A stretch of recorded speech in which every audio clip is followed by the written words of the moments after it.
నమస్తే. నమస్తే అన్న. ఈ జూబ్లీహిల్స్ కాన్స్టిట్యున్సీలో ఎవరు గెలుస్తారు అనుకుంటున్నారు?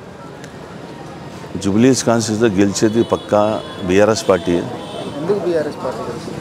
ఎందుకంటే 3 సంవత్సరాల నుంచి ఇక్కడ ఏదైతే డెవలప్మెంట్ పనులు ఉన్నాయో మాగంటి గోపీనాథ్ చేశారు, దాని గురించి పక్కా గెలుస్తున్నాం. అంటే at the same time Naveen Yadav కూడా ఇదే ఏరియా ఇక్కడే చిన్నప్పటి నుంచి గెలుస్తా అని చెప్పేసి బల్లబుద్ధి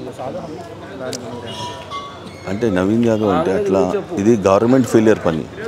ఎందుకంటే గవర్నమెంట్ 6 గ్యారెంటీ చెప్పారు, దాంట్లో ఒకడు కూడా చేయలేదు. ఫస్ట్ టైము మైనార్టీకి వస్తే మైనార్టీస్ గురించి చెప్పాలంటే 2 years 24 months అయిపోయింది, దాంట్లో ఒక ముస్లిం మినిస్టర్ ఇవ్వలేదు వీళ్ళు.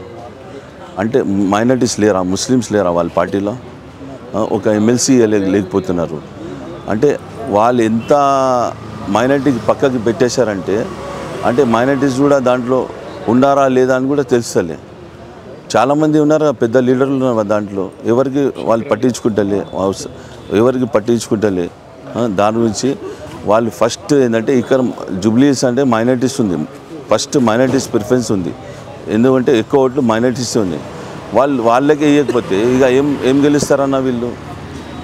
ఇంకొకటి అన్న, ఇది ఎంబీఏ స్టూడెంట్, డిగ్రీ స్టూడెంట్స్కి ఇప్పుడు స్కాలర్షిప్ రాలేదు రేవంత్ రెడ్డి అప్పటి నుంచి. దాని మీద ఏమనుకునే వీళ్ళు స్కాలర్షిప్ ఇస్తలే, ఏదైతే గ్యారంటీ చెప్పి ఏమి ఇస్తలే.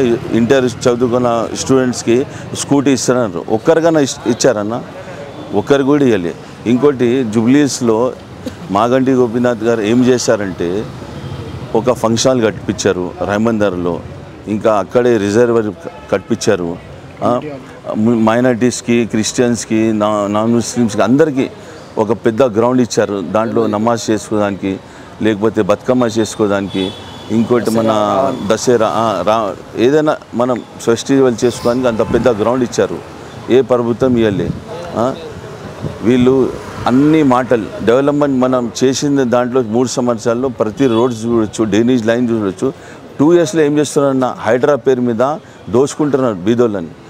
వాళ్ళకి పాపం ఇల్లు లేకుండా వాళ్ళ ఇల్లు పలగొట్టి, ఇంకా ఇప్పుడు హైడ్రా జనాలు ఎట్లా భయపడుతున్నారంటే ఇక్కడ అగర్ హైడ్రా ఈ గవర్నమెంట్ మళ్ళీ ఉంటే హైడ్రా పేరు మీద ఏమేమి చేస్తారు అని భయపడుతున్నారు. ఆల్రెడీ ఇక్కడ పెద్ద వాళ్ళు ఉన్నారు, వాళ్ళకేమో హైకోర్టు నుంచి స్టే వస్తుంది. ఈ పాపం బీదోళ్ళకి ఎవరిస్తారన్న స్టేలు? దాని గురించి ఈ హైడ్రా అనేది అయితే ప్రభుత్వం మొత్తం హైడ్రా పేరు మీద దోచుకుంటుంది. దాని గురించి ప్రజలకు తెలిసిపోయింది. వీళ్ళు అన్ని మాటలు చేసేది ఏమీ లేదు. పక్కా మేము గెలుస్తున్నాం జూబ్లీహిల్స్లో బంపర్ మెజారిటీ. ఆల్రెడీ మేము గెలిచిపోయినామన్నా. మేము చూసేదైతే మా మెజారిటీ గురించి చేస్తున్నాం. మీరు సర్వే చేసుకోండి, ఎన్ని సర్వే చేసుకున్నా చేసుకోండి. ఎందుకంటే ఈ గవర్నమెంట్ ఫెయిలియర్ పని వీళ్ళది. ఎన్ని మాటలు చెప్పినా అన్న దొంగ మాటలే. ఎవ్వరికి అసలు వీళ్ళు చెప్పిన దాంట్లో ఎవరు నమ్ముతారన్న వీళ్ళ మాటలు? ఎవ్వరు నమ్ముతలే. అన్ని అబద్ధాలు. ఒక్కడు కూడా స్కీమ్లు అమల్లో తీసుకురాలి వీళ్ళు. ఇంకొకటి అన్న, ఇక్కడ హైడ్రా ఉంది, అక్కడ హైడ్రా చేయలేదు, మిడిల్ క్లాస్ వాళ్ళది పగిలిపెట్టేస్తుంది. దాని మీద అవును, గరీబోళ్ళ దగ్గర ఎవరు ఉంటారు? గరీబోళ్ళ దగ్గర ఎవరు ఉండరు. వాళ్ళ దగ్గర పోయి హైడ్రా పేరు మీద కుల్లగొట్టేస్తారు. వారు రోడ్డు మీద ఏడుస్తున్నారు, చచ్చిపోతా అని చెప్తున్నారు. వీళ్ళు పట్టించుకుంటలే. కానీ పెద్ద వాళ్ళ దగ్గర అసలు పట్టించుకుంటలే, వాళ్ళ దగ్గర పోతలే. ఇంకోటి మా ప్రభుత్వంలో ప్రతి ఒక్కరికి డబుల్ బెడ్రూమ్ ఇచ్చారు కేసీఆర్. మీరు ఎంతమందికి డబుల్ బెడ్రూమ్ ఇచ్చారు? ఎవరికి ఇవ్వలేదు. ఇంకోటి వీళ్ళు ఇప్పుడు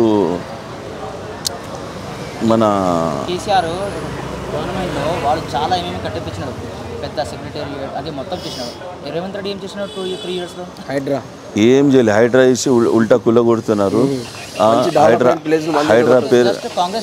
హైడ్రా పేరు మీద మొత్తం కుల్ల కొట్టేస్తున్నారు. ప్రజలు మొత్తం భయపడుతున్నారు.